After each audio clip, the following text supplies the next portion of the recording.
Hello, good morning, नमस्कार। आप सभी का स्वागत है पावर ऑफ नॉलेज लीगल मेरे इस चैनल पे। आई होप सब अच्छे से पढ़ाई कर रहे होंगे, सब एकदम तत्पर होंगे कुछ ना कुछ जानने के लिए आज क्या सेशन में होने वाला है। तो आज हम एक बहुत ही इम्पॉर्टेंट और बहुत ही कह सकते हैं one of the most important topic in the constitution, जो कि जानना चाहिए जो भी सिविल सर्वेंट्स बनने की इच्छा रखते हैं। ठीक है, तो आज हम यूनियन पब्लिक सर्विस कमीशन ले रहे हैं। ठीक है, तो आज शुरू करते हैं आज का लेक्चर सेशन। तो union public service commission, that is UPSC in short, is the central recruiting agency in India. It is an independent and important constitutional body. ठीक है, in the sense it has been directly created by the constitution.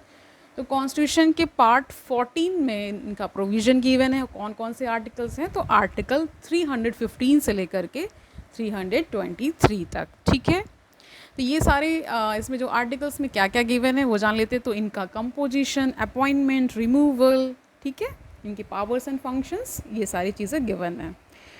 तो थोड़ा सा जान लेते composition क्या है। तो the UPSC consist of a chairman and other members appointed by the president of India.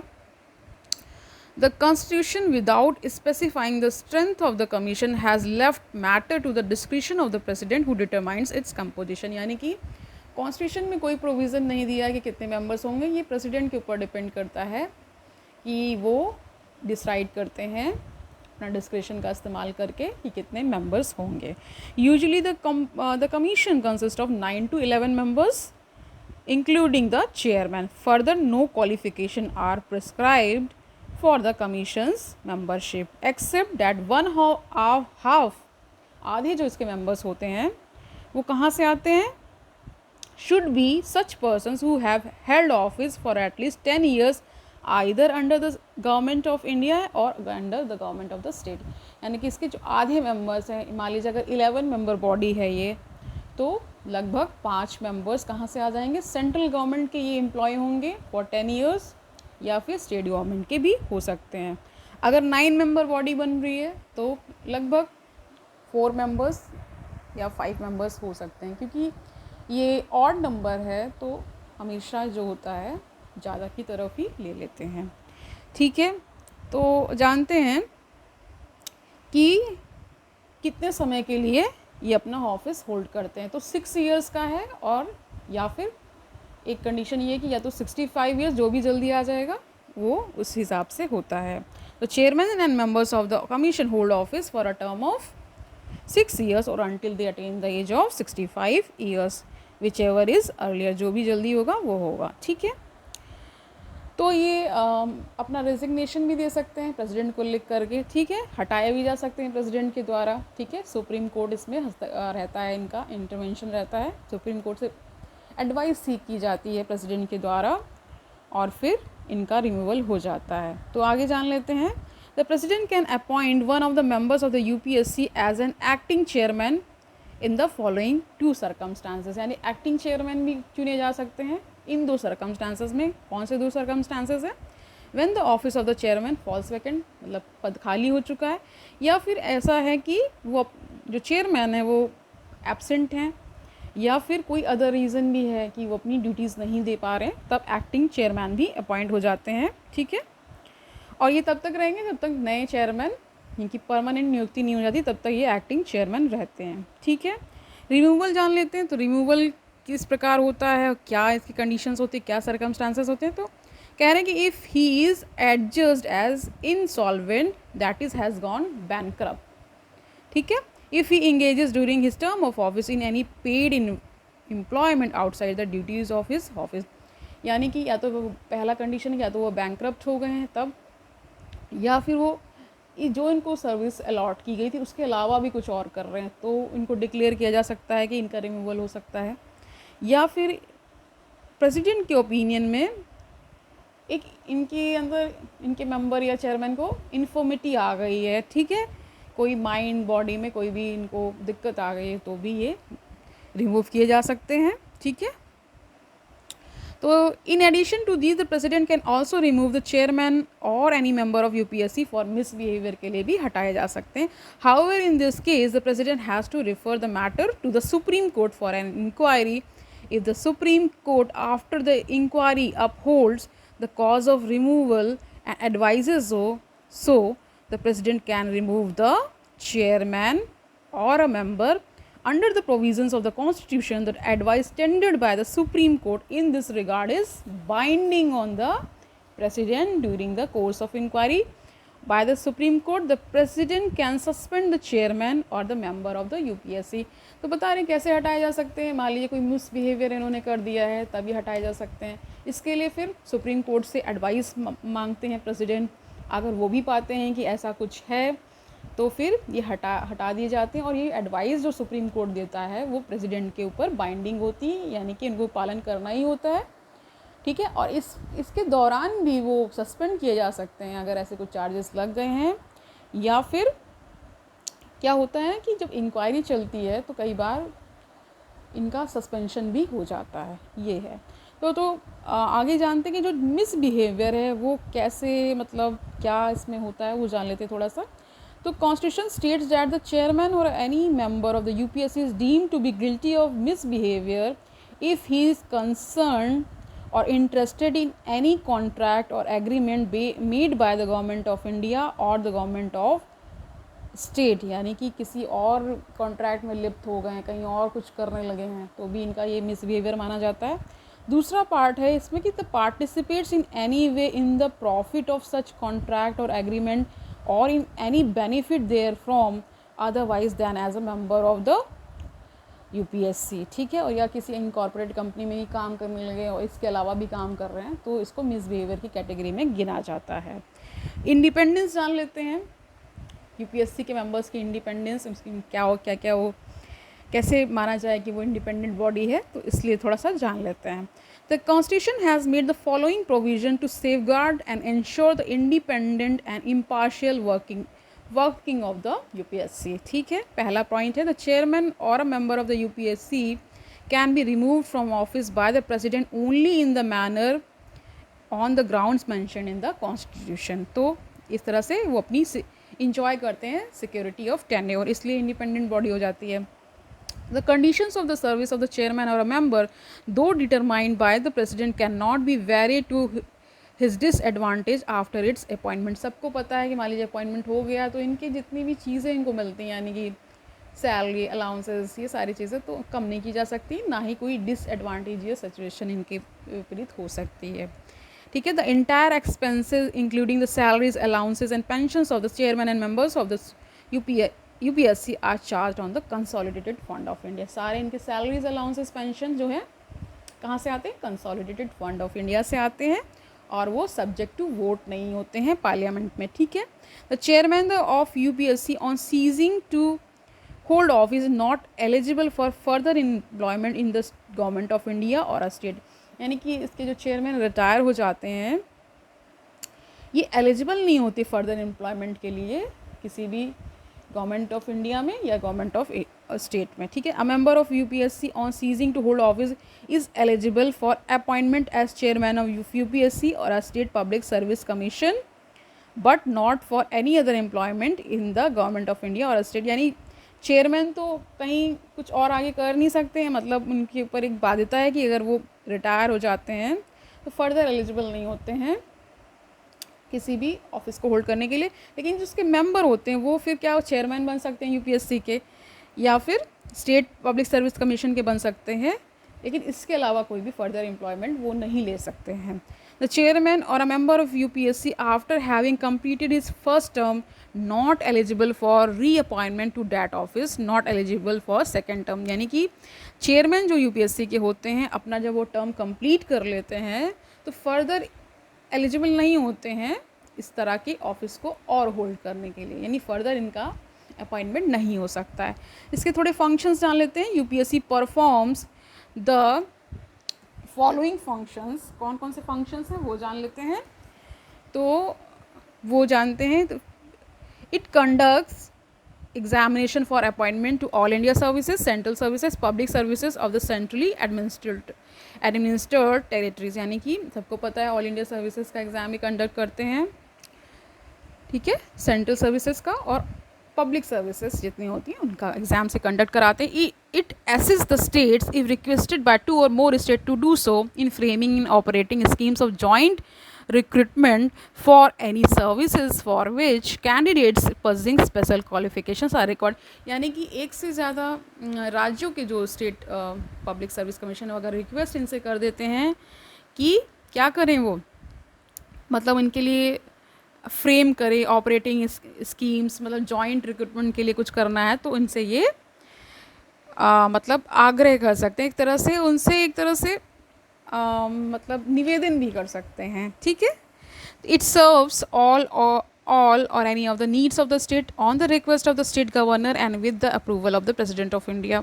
मतलब किसी भी प्रकार की कोई ज़रूरत पड़ती है, ठीक है, तो ये सर्व कर सकते हैं अगर गवर्नर उनसे रिक्वेस्ट करते हैं, या फिर अप्रूवल इसमें होता ही है प्रेसिडेंट का, ठीक है, with the approval of the president of India. It is consulted on the following matters relating to personal management, ठीक है, इसमें पर्सनल है, ठीक है. All matters relating to the methods of recruitment to civil services and for civil post. समझ में आ ही गया है कि जितने भी मैटर्स सिविल सर्विसेज को थे सारा ये देखते हैं, सिविल पोस्ट के भी. Principles to be followed in making appointments in civil services and posts in making promotions and transfers from one service to another. ये सारी चीज़ें करते हैं. The suitability of the candidates for the appointment to civil services and post promotions transfers from one service to another and appointments by transfer or deputation. The concerned departments make recommendations for the promotion and request the UPSC to ratify it. यानी कि किसी भी मतलब civil servant का मान लीजिए क्या होता है, अपॉइंटमेंट करना है, प्रमोशन करना है, ये सारा ट्रांसफ़र, तो यही मतलब इनको सुटेबल कैंडिडेट्स ढूंढने होते हैं, ये सारी चीज़ें वो करते हैं.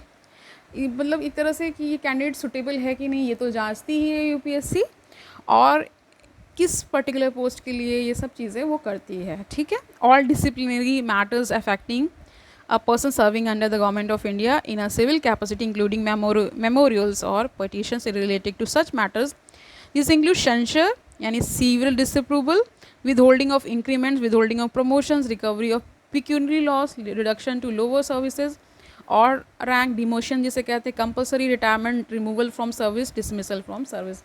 अभी ये बहुत ही चर्चित केस, ठीक है, पूजा करके कोई हैं, वाडेकर क्या था उनका, तो उनका चल रहा था, तो उसमें यूपीएससी ने हस्तक्षेप दिया, उनको धांधली वगैरह की थी. तो ये सब चीज़ें वो मान लीजिए कोई ऐसा हो जाता है तो वो कर सकती है यूपीएससी, ये सारी चीज़ें है ना. इसमें फ्रॉड करके उन्होंने एक तरह से फॉर्ज किए डॉक्यूमेंट्स को और मतलब अपॉइंटमेंट लिया, फेक बहुत सारे सर्टिफिकेट्स बनाए कि वो हैंडीकैप्ड है. तो ये केस बहुत चर्चित रहा, ठीक है. तो इस तरह के वो एक्शंस लेने का काम भी यूपीएससी करती है, उनके अगेंस्ट डिसमिसल भी कर सकती है, रिमूवल कर सकती है, इस तरह की चीज़ें वो करती है, डिमोशन भी कई बार कर देती है UPSC.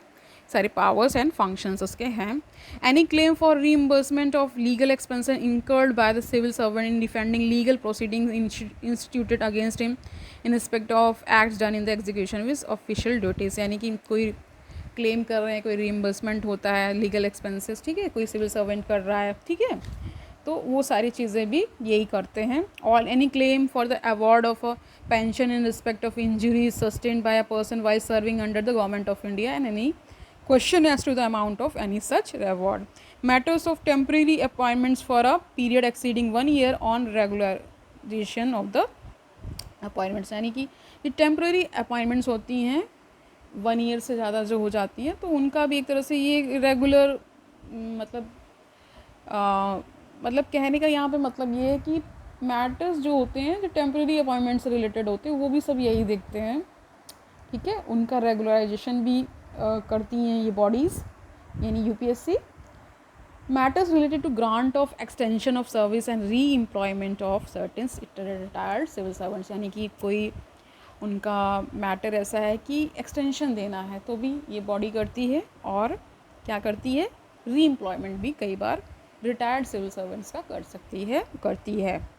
Any other matter related to personal management, यानी कि इसका हिंदी होता है कार्मिक विभाग होता है, तो कार्मिक से रिलेटेड जो भी चीज़ें मैनेज करना है वो सारी चीज़ें करती है UPSC. The supreme court has held that if the government fails to consult UPSC in the matter mentioned above, in the aggrieved public servant has no remedy in a court. In other words, the court held that any irregularity in consultation with the UPSC or acting without consultation does not invalidate the decision of the government. Thus, the provision is directory and not mandatory. Similarly, the court held that a selection by the UPSC does not confer any right to the post upon the candidate. However, the government is to act fairly and without arbitrariness or malafide. ठीक है, ये सारी चीज़ें उन्होंने बोल दी कि mala fide intention से नहीं कुछ भी होगा. इनका जो भी सिलेक्शन होता है वो फाइनल होता है. ठीक है, ये किसी भी अन्यथा कोर्ट में नहीं जा सकते हैं. अगर इन्हीं के पास सारे मैटर्स जाते हैं, अगर वो मना कर देते हैं तो फिर फर्दर कोर्ट में नहीं जा सकते हैं इन मैटर्स में जो भी बताए गए. The additional functions relating to services of the union can be conferred on the UPSC by the parliament. Additional functions भी parliament के द्वारा इनको दिए जा सकते हैं. ठीक है, it can also place the personal system of any authority, corporate body or public institution within the jurisdiction of the UPSC. Hence, the jurisdiction of the UPSC can be extended by an act of parliament. इनका जो jurisdiction है यानी जो इनकी अधिकारिता है उसको भी extend किया जा सकता है. ठीक है, फर्दर जान लेते हैं इनकी लिमिटेशंस क्या हैं. तो the following matters are kept outside the functional jurisdiction of the UPSC. In other words, UPSC is not consulted on the following matters. कौन कौन से मैटर्स है? While making reservations of appointments और post in favour of any backward class of citizens, यानी कि कोई reservation देना है, कुछ होना है, तो इनको नहीं कंसल्ट किया जा सकता है. ठीक है, while taking into consideration the claims of the scheduled casted and scheduled tribes in making appointments to services and post. कोई मैटर रिलेटेड टू SC/STs है तो भी इनको कंसल्ट नहीं किया जा सकता. अपॉइंटमेंट्स के केसेस में सर्विस जो पोस्ट होती है वो तो सरकार भी खुद निकालती है ना.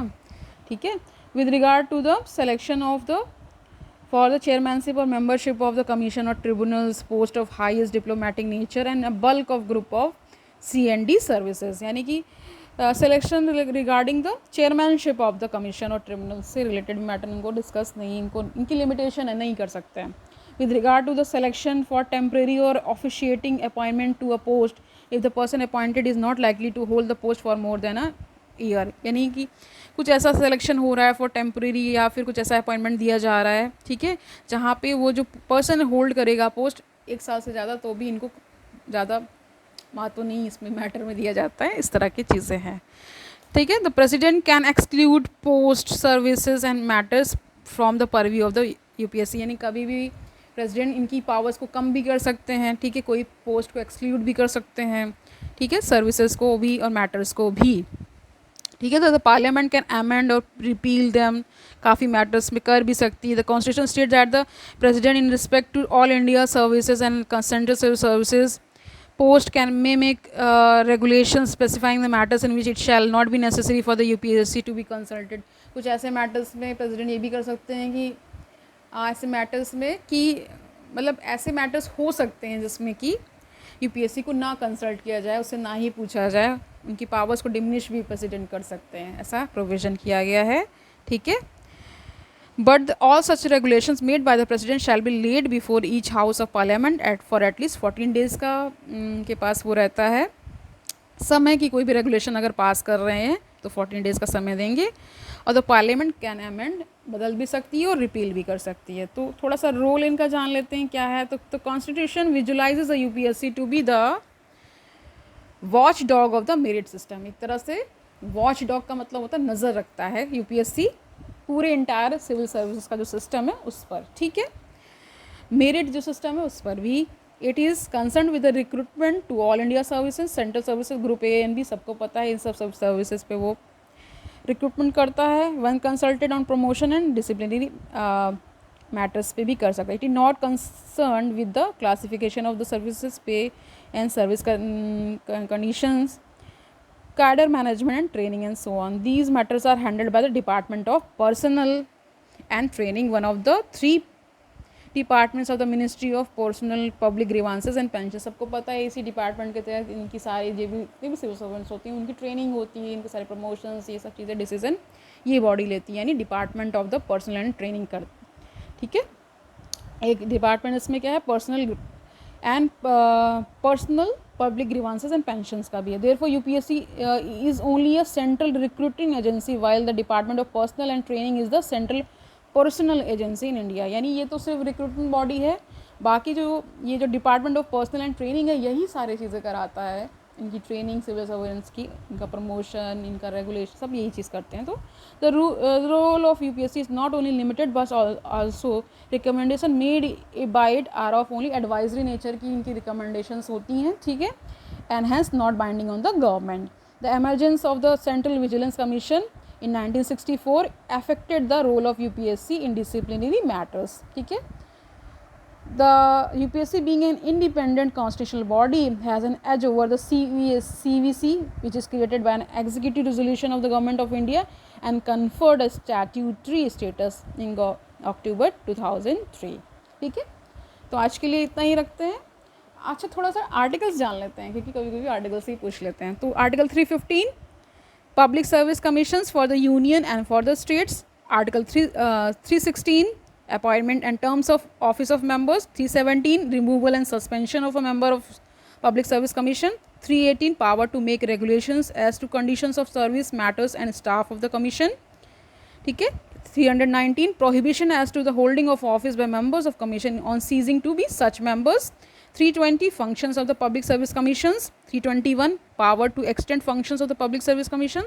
322 Expenses of the Public Service Commission and 323 Reports of the Public Service Commissions, ठीक है। आज के लिए इतना ही रखते हैं। ओके, आई होप आपने अंडरस्टैंड किया होगा। अच्छे से पढ़िए, सुनते रहिए, बार बार वीडियो देखिए तो आपको क्लैरिटी आ जाएगी। ओके, कल मिलते हैं, तब तक के लिए अच्छे से पढ़ाई करते रहिए और खुश रहिए।